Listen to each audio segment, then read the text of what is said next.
Welcome, everybody. My name is Jason. I'm one of the pastors here. I have to tell you a hilarious story. My parents are here today. And, sir, I thought for sure you were him from across the room, and I just had a bunch of people come and shake your hand this morning. If you've been accosted, that is on me. Mom, Dad, well played, however that was. Back to the script.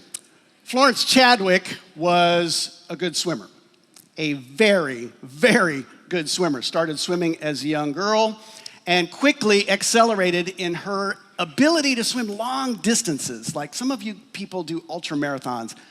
I don't get it.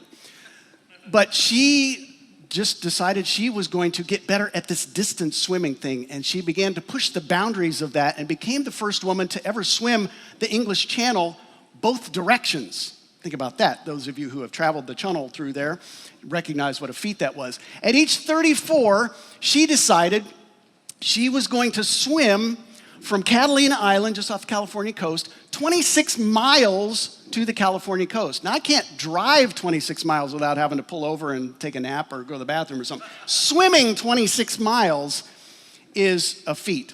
So she trained for this. She was prepared for it. She was ready. She took off from Catalina Island and began swimming. This takes a while to do, by the way. Even Ironman triathlons, you're only swimming 2 miles, and it takes them a little bit. You can imagine how long it might take to swim 26 miles. 15 hours into the swim, something happened she did not expect or count on.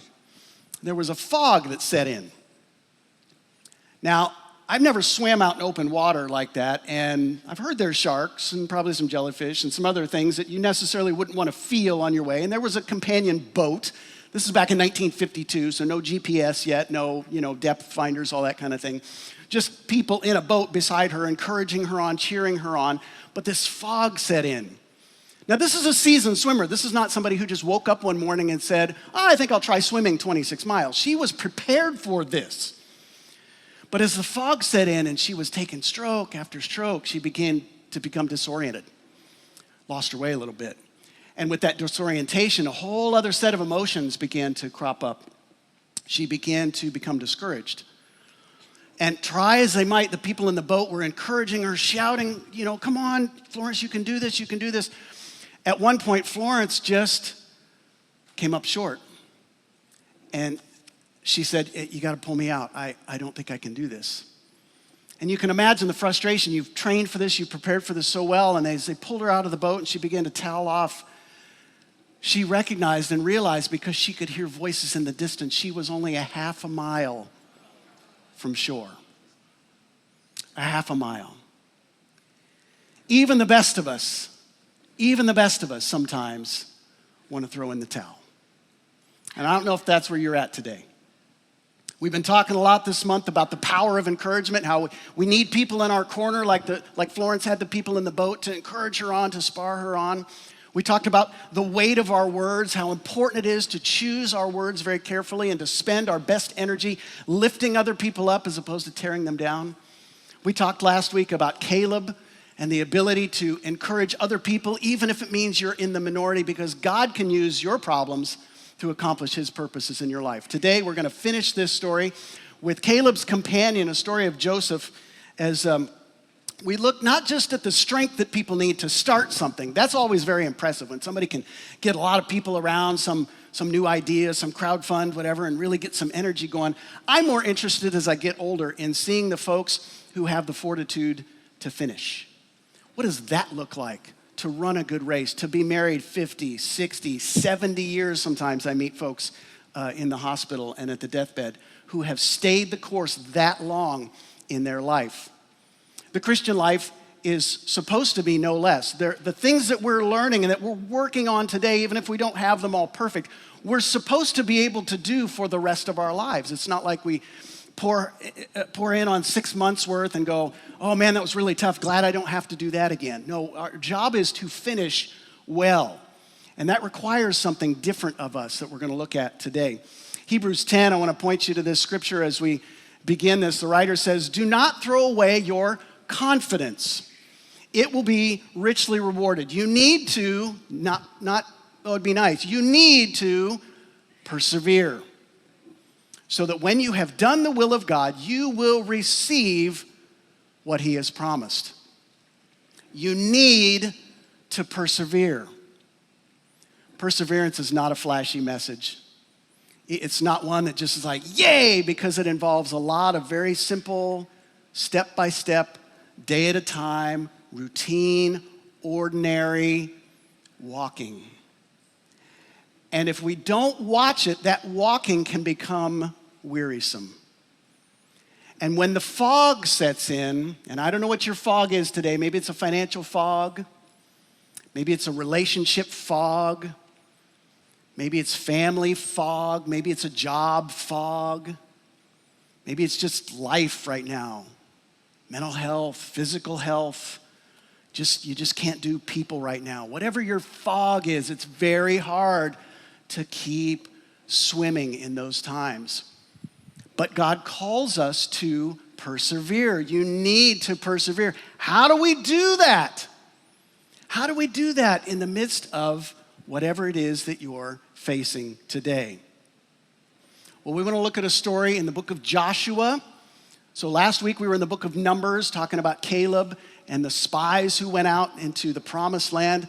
This week we're going to skip ahead a little bit and get right into the book of Joshua as we see there's more, but three reasons I think most people stop short or are tempted to in their life of faith. Now, you might just be starting out with all of this and you think, oh boy, this does not make me feel good about my recent commitment at all. It's okay.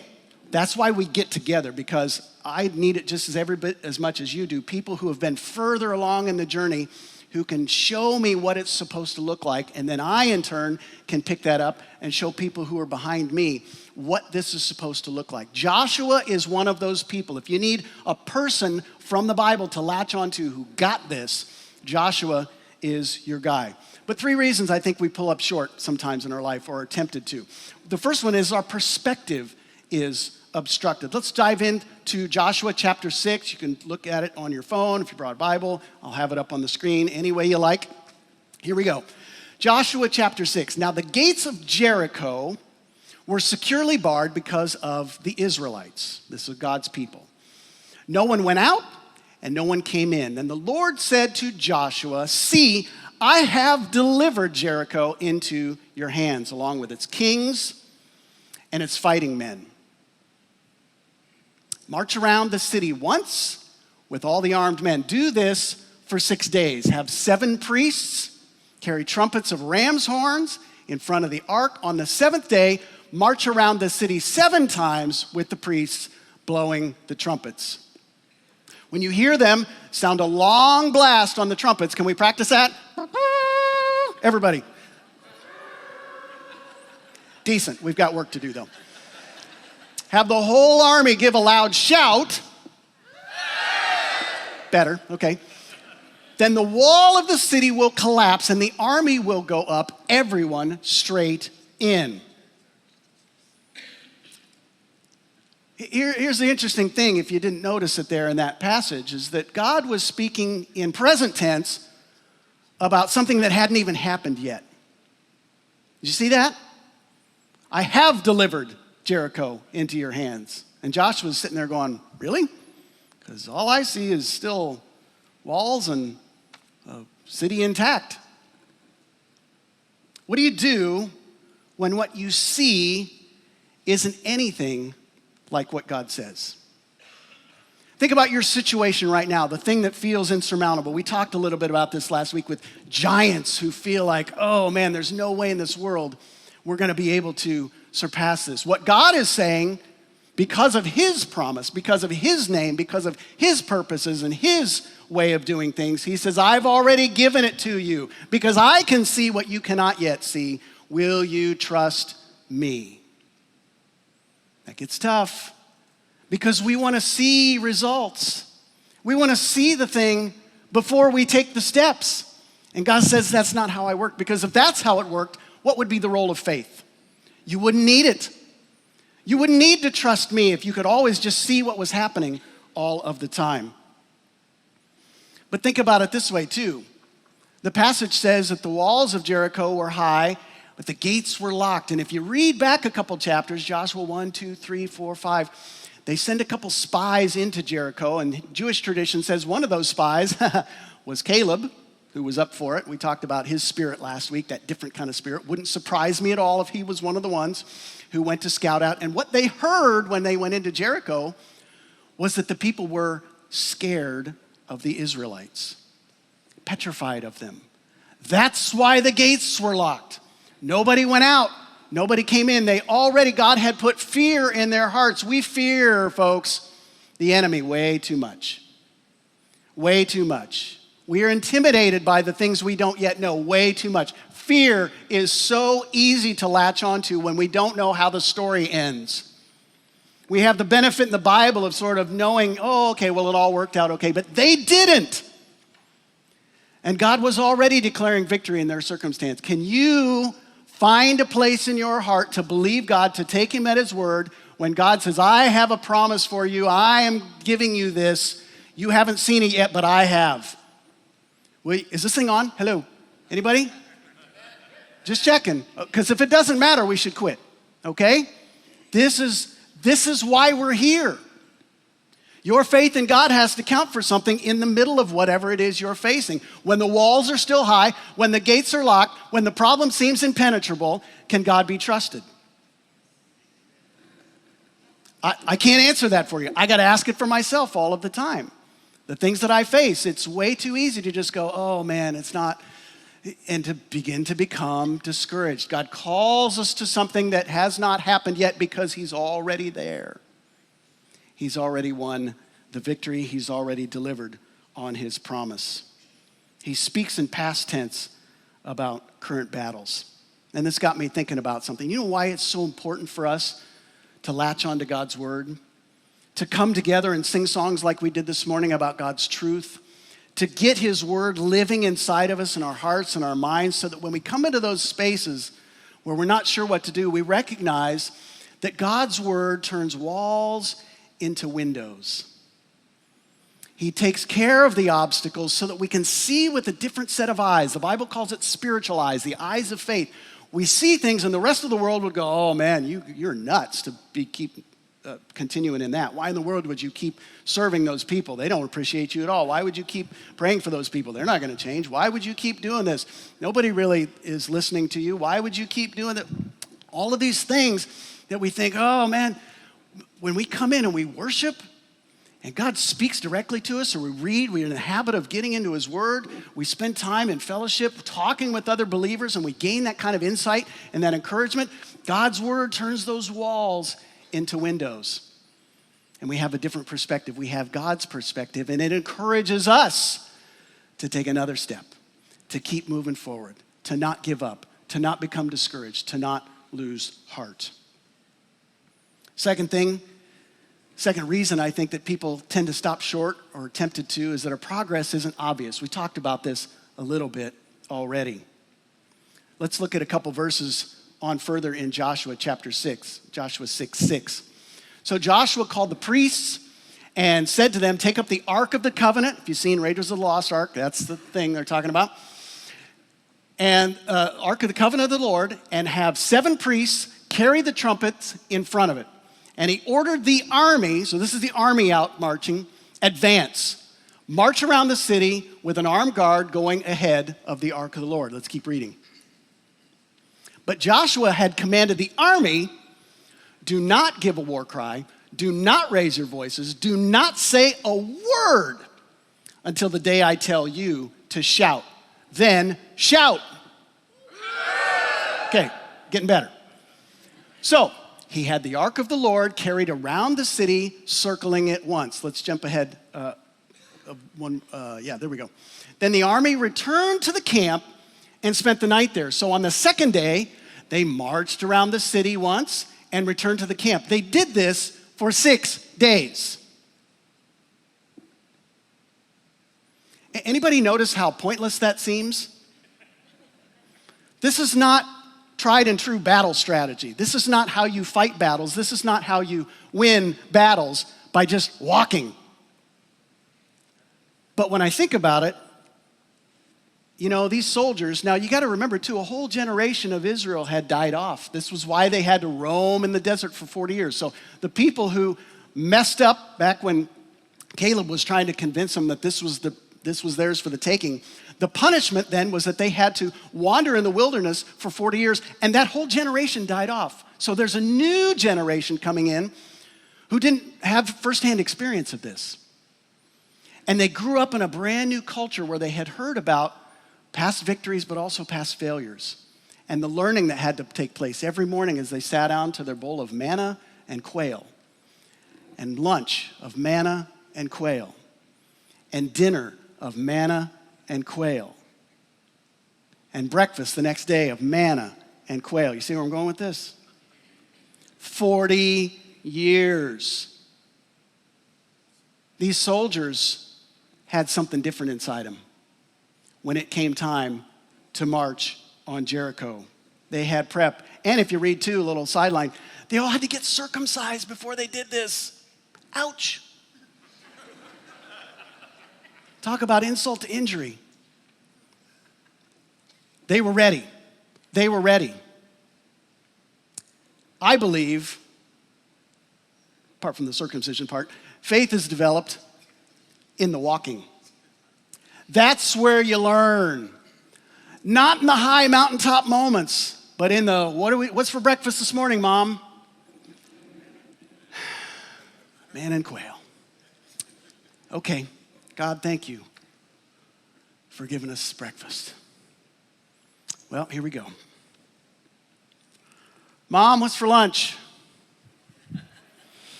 Manna and quail?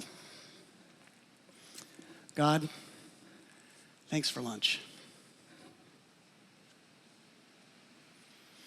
Mom, what's for dinner? Manna and quail. God, thanks for dinner. Do you see what walking does? I have some neighbors who walk in our neighborhoods, husband and wife, and they're very faithful to do it, all kinds of weather. I'm like, oh, you guys, there's such a thing as a treadmill. You don't have to go out when it's like 20 degrees and the wind's howling. All. They like to do it. And I stopped them one time. I said, you guys, I see you out walking all of the time. Clearly, I'm sitting because I see them walk.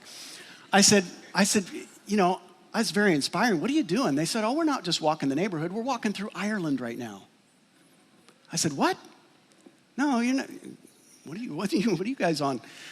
They said, no. We're on this app that gives us a virtual walking experience. And every time we walk, then we go back to this app and we look, and it shows us in Ireland, kind of like a walking tour, like Google Maps or something, where we have walked through Ireland. And it's like being there. Isn't that cool? So every day, they're not just walking through our neighborhood. Oh, no. They're walking through Ireland. I had stopped them here last week. I'm like, where are you guys walking today? Oh, we're walking through the Grand Canyon. You want to see where we're headed, right? It gives them a different take, but that's where the routine isn't just a routine, is it? That's where the walk takes on different meaning. And you can keep taking another step. These kids learned gratitude along the way, but they also had heard about this promised land. And they'd heard about it, and they'd heard about it, and boy, didn't it sound great. And they knew it was just over the horizon, and they knew it was worth walking for because the inheritance was still theirs. God's promise wasn't going to let them down. He had already promised to give it to them. All they had to do was keep walking, keep walking, keep walking. Friend, will you keep walking even when it doesn't seem to be working? Will you do it? I wish I could promise immediate payoff, immediate gratification. Oh, that would be so nice. I go to the gym and I do a plank, and I'm like, man, if I could see, like, in the middle of the plank, the abs just start going pop, pop, pop, pop. I do a plank all day. But no, got to go back. Got to do another minute, maybe a minute and a half, maybe, Will you keep walking even when it doesn't seem to be working? Because a lot of, when they walked around the walls, it's not like a sixth or a seventh of the wall came down. Nothing happened the first day. Nothing happened the second day.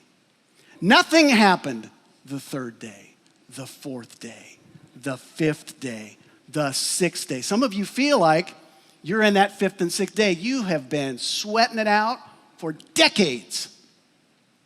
You have worked in a toxic environment. You have been in a family that hates your faith, thinks you're obnoxious.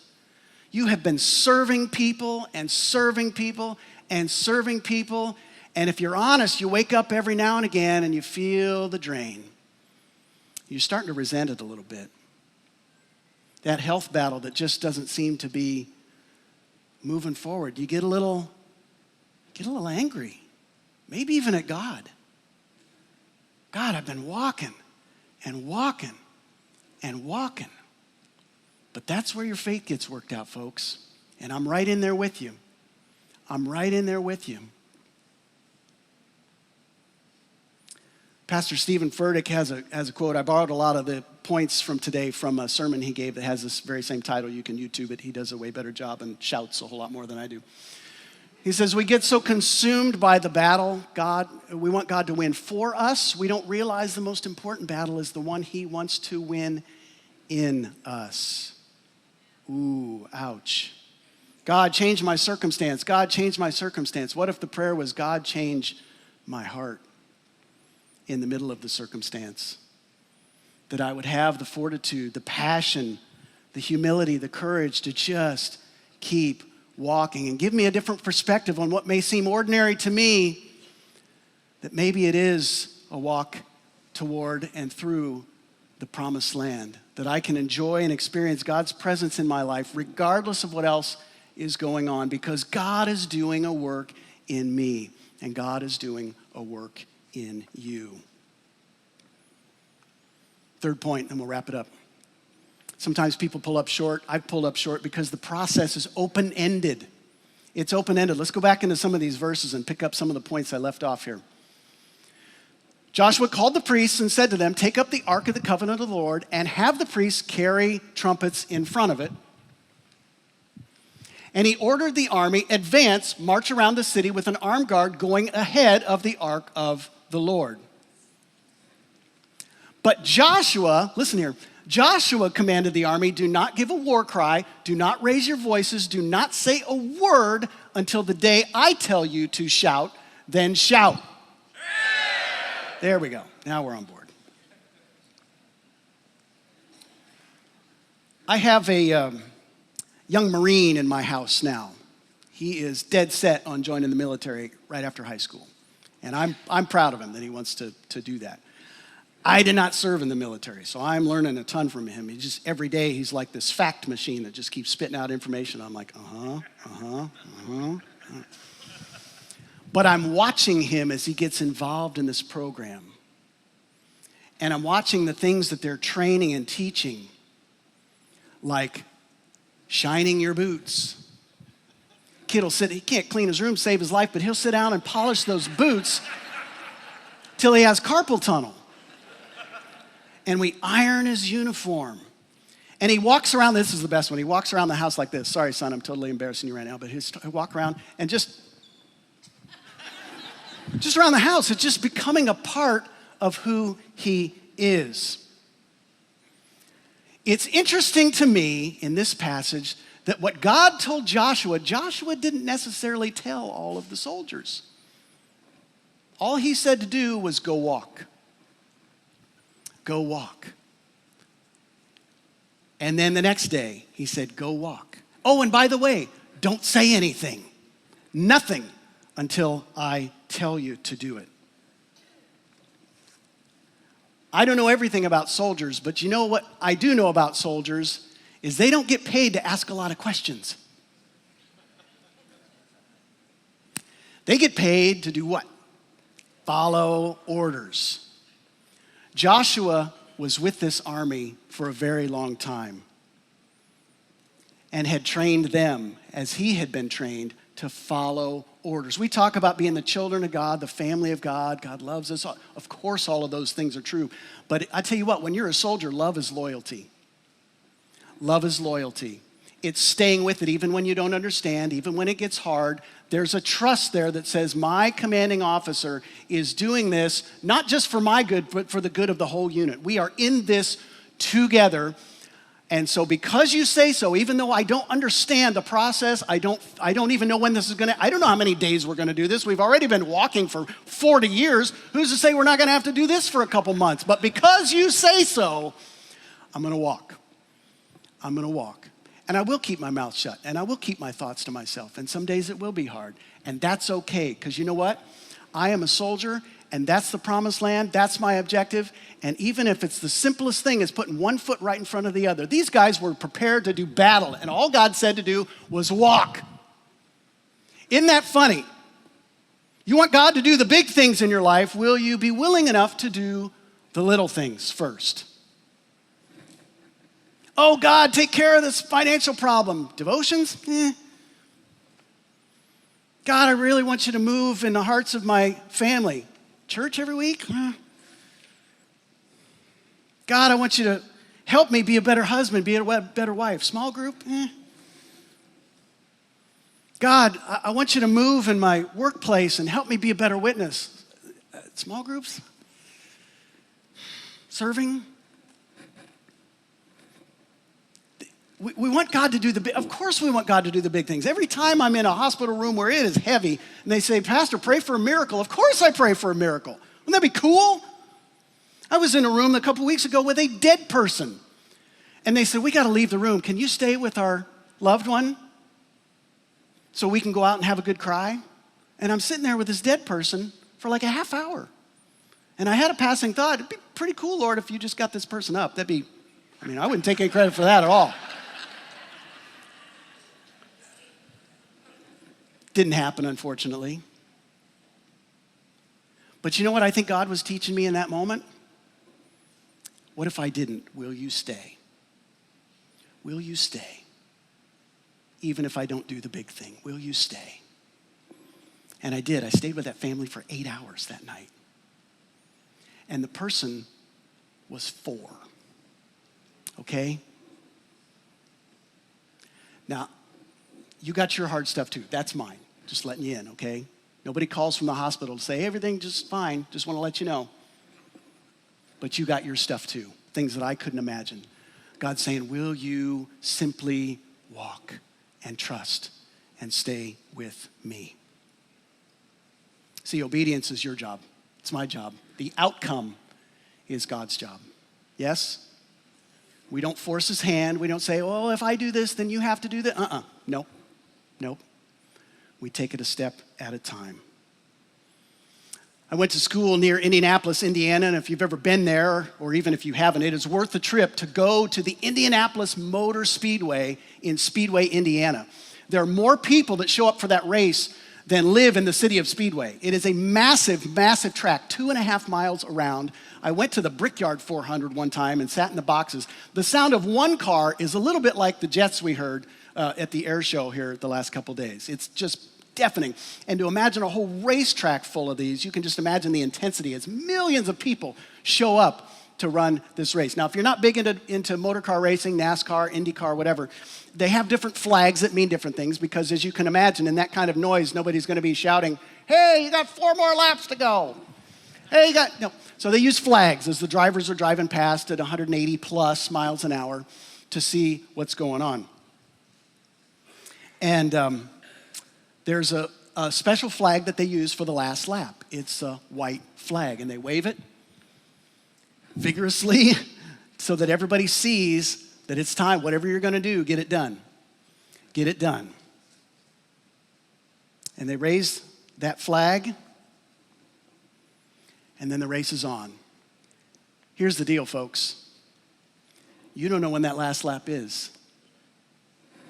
Wish I could tell you, hey, today's lap 6. Guess what? You are so close. You are so close to being out of debt. You are so close to that loved one coming to Christ. You are so close to your service seeing some sort of fruit, your ministry seeing some sort of results. You are so close to your kids breaking through. You are so close to that spouse coming to the Lord. So close. Will you walk? Don't throw in the towel. Don't quit on 6. Don't quit on 6. Pick up that towel. Wipe off your brow if you got to. It's hard work.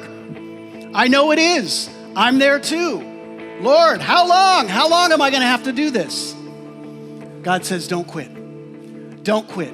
Keep walking. Keep serving. Keep loving. Keep playing. Keep singing. Keep coming. Keep serving. Keep doing whatever it is you do at home, with your family, at work, with your money, with your time, with your purity, with your integrity. Don't quit. Don't stop. Don't stop. There's a promise. God has promised victory. Not just settling, not just hoping for the best. He has promised. And he who began a good work in you will be faithful to complete it. God is with us all the way to the finish. And so I want you today to walk like every lap is your last.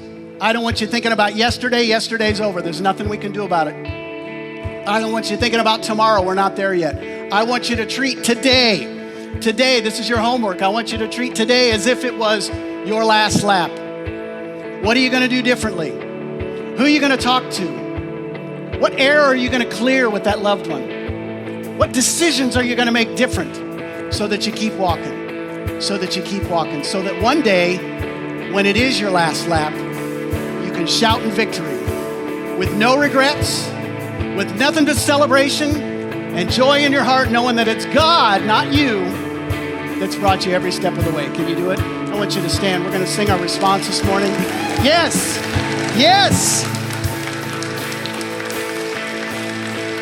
If God's stirring in your heart,